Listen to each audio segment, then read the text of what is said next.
মই যিখিনি ভোটদান কৰিলে মই খুব শান্তিপূৰ্ণভাৱে ছাকচেছফুল বুলি মই ক'ব পাৰোঁ যে ভালকৈ ভোট দিব পাৰিছোঁ মই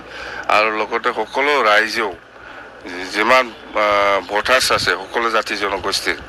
মই ভাবোঁ শান্তিপূৰ্ণভাৱে দিবলৈ সক্ষম হৈছে বা দিবলৈ পাৰিছে মই সেইটোৱে কামনা কৰিছোঁ আৰু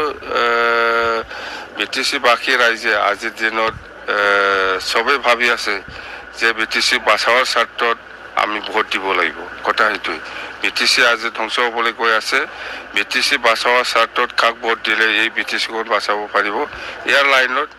সকলো জাতি জনগোষ্ঠী বা সকলো শ্ৰেণীৰ ৰাইজে ভোটদান কৰি আছে মোৰ তাত সেইখিনি ক'বতো আহি আছে যোৱাবাৰ আপুনি 17খন আসন পায়ো চৰকাৰ গঠন কৰিব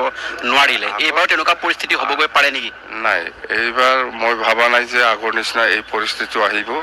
আৰু এনেকুৱা পৰিৱেশ নাই এতিয়া আমি আগতকৈ বেছি ভোট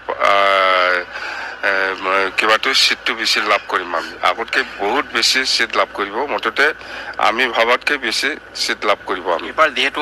আপোনাৰ লগত হিমন্ত বিশ্ব শৰ্মাৰ সৈতেও ক'ৰবাত এটা সম্পৰ্ক চলি আছে সেইকাৰণে ভাবোঁ নেকি যে আমি এইবাৰ চৰকাৰ হ'বই আপোনাৰ মাজত নাই আমি পলিটিকেলি ডক্টৰ হিমন্ত বিশ্ব শৰ্মা ডাঙৰীয়াৰ লগত পলিটিকেলি আমাৰ বেলেগ ৰাজনীতি পাৰ্টি আৰু হয় ব্যক্তিগত সম্পৰ্কটো আছে কিন্তু সেই বুলি আপোনালোকে ডাউট কৰিব নালাগে হিমন্ত বিশ্ব শৰ্মা ডাঙৰীয়া বা আমাৰ লগত ব্যক্তিগত সম্পৰ্কটো বেয়া সেইটো ডাউট কৰিব নালাগে ব্যক্তিগত সম্পৰ্ক ভালে আছে কিন্তু ৰাজনীতিভাৱেহে কৈ আছোঁ মই ৰাজনীতিভাৱে সি BJP মই BPF বাছ কথা কিন্তু মুখ্যমন্ত্ৰীয়ে কৈ আছে এইবাৰ যাৰে চৰকাৰ যোনে নহওক আমাৰ লগতে চৰকাৰ কৰিব লাগিব BPF হওক UPP নাই ৰিজাল্টটো চাওক 26 তাৰিখ ৰিজাল্টটো আহক ইয়াৰ পিছত কি হয় চিন্তা কৰিব